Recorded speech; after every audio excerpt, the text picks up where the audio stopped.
កម្មវិធីសូមលោកតាលោកយាយម្ចាស់ទឹកម្ចាស់ដីបានបញ្ចប់ឲ្យបងប្អូនឥឡូវយើងចូលទៅដល់កម្មវិធីគោរពនិងថ្វាយព្រះវិស្ណុដែលយើងដាក់តាំងដង្កល់នៅដីចំការនេះតែម្ដងបងប្អូនសូមជើញទស្សនាដូចទៅមុននឹងចាប់ផ្ដើមពិធីកិច្ចគ្រប់យ៉ាងយើងខ្ញុំម្ចាស់ក៏សូមលើកអញ្ជលីកបងប្រណម្យគោរពនៅគុណធម៌សច្ចធម៌ដ៏ខ្ពង់ខ្ពស់របស់មហានិករាជទាំងឡាយនៃឋានទាំង3មហានិករាជទាំង16ឋាននិករាជទាំង8ប្រកូលរួមទាំងនិករាជទាំង4ប្រកូលនៃឋានចតុមហារាជការ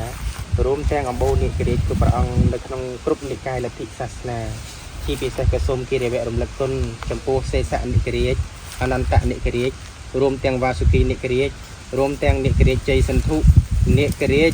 ជ័យអនន្តៈនិងនិករាជជ័យឧបអនន្តៈសូមយើងអំបូរនៃមហានិករាជទាំងឡាយគង់ប្រថាប់ដើម្បីជាអធិបតីជាកិត្តិយសជាពិសេសអនន្តនិករាជដែលមានទំហំពាក់កណ្ដាលចក្រវាលមានប្រវែងព័ទ្ធជុំវិញចក្រវាលជាអ្នកការពារឋានទាំង5ដែលមានឋាននេះឋានគ្រុឌឋានរក្សាស័ក្តិឋានយៈនិងឋានទេវរាជជាមហានិករាជដែលមានភាពអមតៈដ៏អស្ចារ្យប្រៀបប្រដូចទៅនឹងព្រះវិស្ណុសូមព្រះអង្គទ្រង់យាងជាអធិបតីហើយបានទទួលដឹងយល់និងយាងមកគោរពចំពោះមហាទេពវិស្ណុត្រៃលោកាយានដ្ឋាទេវាចាប់ពីពេលនេះតទៅ